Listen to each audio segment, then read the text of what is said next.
over a week ago, I made a Jamal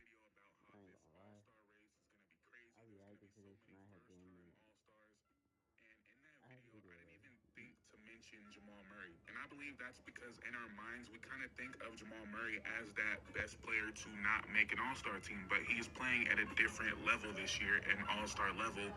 Career highs across the board, and it does not seem like it's going to slow down. So my first question here would be, do you guys believe Jamal Murray is going to be an all-star? It seems like a no-brainer, but I think he's in direct competition with two players. I think it's Austin Reeves, and I think it's De'Aaron Fox. Two players having incredible seasons, and you might kind of brush off De'Aaron Fox, but the fact that the Spurs are still winning without Wemby, I do believe that is a very strong argument. That is a fact. They are winning without Wemby. It's kind of like if the Nuggets were still winning without Nikola Jokic. It would be a no-brainer Jamal Murray's an all-star, right? And their numbers are very similar. The record is very similar, and De'Aaron Fox has only played in 15 games, but by the time this decision needs to be made, I don't think the games played will be a big factor. And then you would think that Austin Reeves is a lock, averaging 28 points per game, 5 boards, 6 assists, shooting 51% from the field. You would think that's a lock, but are we sure the coaches are going to, vote Austin Reeves, or would the coaches be more likely to vote Jamal Murray? The veteran champion Jamal Murray that has never been an all-star, I kind of think the coaches might vote him over someone like Austin Reeves. Now, would they vote Fox over him? Probably not, but I do believe there is a small world where Austin Reeves does not make the all-star team, and that'll be kind of wild, unless the Laker fans really show out and he's just voted in a starter. We've seen crazier things happen. And there's actually one more guard that's not having the best statistical year and is hurt right now, so that might really hurt his chances, but Devin Booker as well. If he comes back in time, I think he'll be right in this conversation, but it's looking like Devin Booker might not be an all-star this year, which is kind of crazy. But the reason why I'm saying it's going to come down to those three is because we already know the locks. We know Steph Curry's going to make it no matter what. SGA is going to make it. Luka's going to make it. Anthony Edwards going to make it. That's already 4 guards. And there's no positions this year in theory, but we all know subconsciously voters vote positions. And I think they're kind of right for that.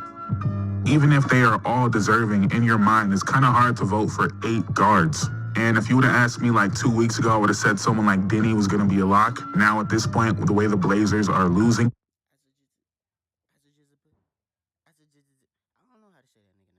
as of late, I'm not sure he's going to make it.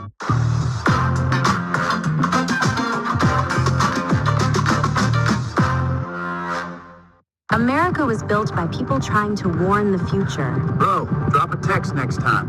I can't!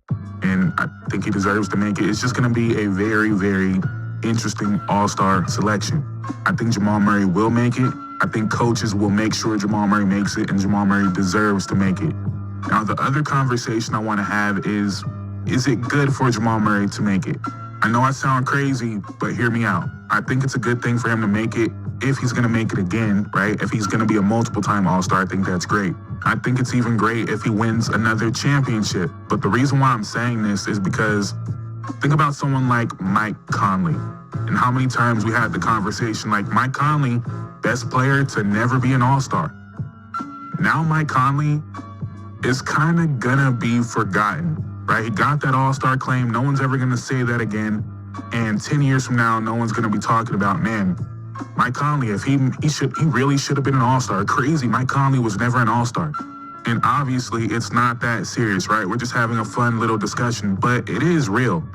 If Mike Conley was never voted an All-Star that year, and I remember being very upset that he was an All-Star because I felt like DeMar DeRozan definitely deserved it over him as a replacement.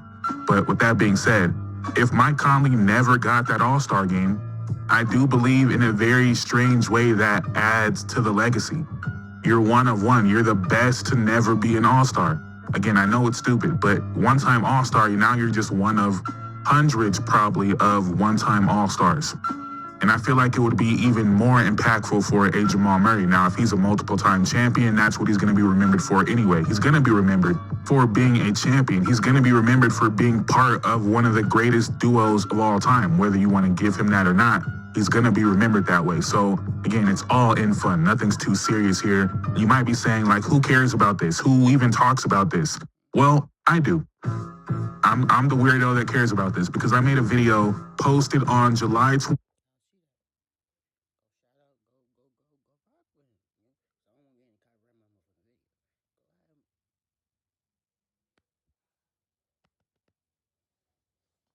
29, 2024. Best NBA players with no awards. And Jamal Murray was on the thumbnail with Richard Jefferson, whatever you want to do with that. And I went through the best NBA players, like I said, with no Richard Jefferson. awards. Like no six man, no all defensive, no all star, no most improved, all that. It's, again, I'm the weirdo, I'm the sicko that cares about this stuff. But it was a fun exercise, and Jamal Murray is the best player of that group. If I remember correctly, some of the names were like Richard Jefferson, obviously on the thumbnail, Andre Miller, who I think is going to be one of the more underrated players of all time, Ron Harper, who I remember being shocked that he never made an all-defensive team, kind of crazy. Probably the best defender to never make an all-defensive team. Kevin Martin, probably one of the best pure scorers to never make an all-star team. Just a fun little video I made before. Josh Smith, who was also in my video for players who should have been better. Like, when you really look at what he could do on a basketball court, there's no reason that guy shouldn't be top 50 all time. Like, the talent is absurd. And I'm going to repeat a stat I had in that video about Josh Smith, one of the craziest stats you might see, but the only players in NBA history to average 17 points per game, 2.5 blocks, 1.5 steals, and 3 assists in a season is Kareem, David Robinson, Hakeem,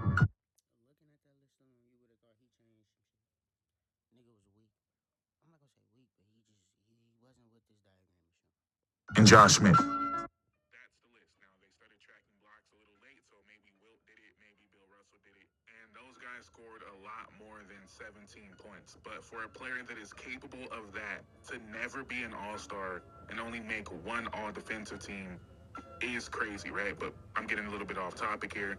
Back to Jamal Murray. He's going to be an all-star. Again, it's a stupid conversation. So we're going to have to move on from talking about Jamal Murray as the best player to never make an all-star game. And now CJ McCollum can have that again. I don't know if it is CJ. Like, I don't know if CJ's better than Kevin Martin. I don't think CJ's better than Josh Smith. But for this little era we're talking about, it will go back to CJ McCollum. And then we can have the weird conversation about Jamal Murray's, like, Hall of Fame case. Because there's really no case. Like, just going off of history, unless Jamal Murray is about to make 4 straight all-star games, like, there's really no case. But what if he wins another championship? What if Canada gets a silver medal? Like, does that do anything for his legacy? Actually, I'm getting off topic again, but I think that's a great case study. Like, will we count Canada's Olympic feats the same way we count the European players? Right? Because USA players, we don't really care what you do in the Olympics. It doesn't really count toward your Hall of Fame. I wouldn't say that because Melo didn't get that same injury.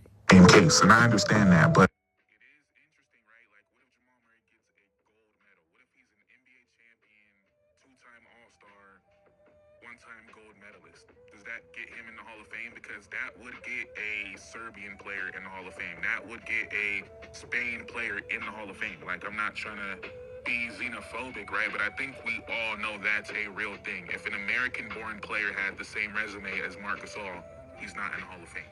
We just all know that. So I wonder how we're going to treat Canada, right? It's not the USA, right? It's not an all-star team, but they do got Shea, they got Nikhil Alexander-Walker, they got Jamal Murray, they got Andrew Wiggins, Dylan Brooks, RJ Barrett. Like, they got a lot of NBA talent, and will they get the same credit that other countries get? I wonder. That's all I'm saying, I wonder. But this was a very random, very sporadic video. All that to say that I don't think we should ignore what Jamal Murray is doing right now. I think we are... Shout out to Jamal Murray. Shout out, gang. Go support that channel, man. Go support his channel so this nigga don't copyright. Love y'all. Put God first. Stay blessed, stay holy, stay humble, and stay with you. You the main player, not the second player. Let's do it.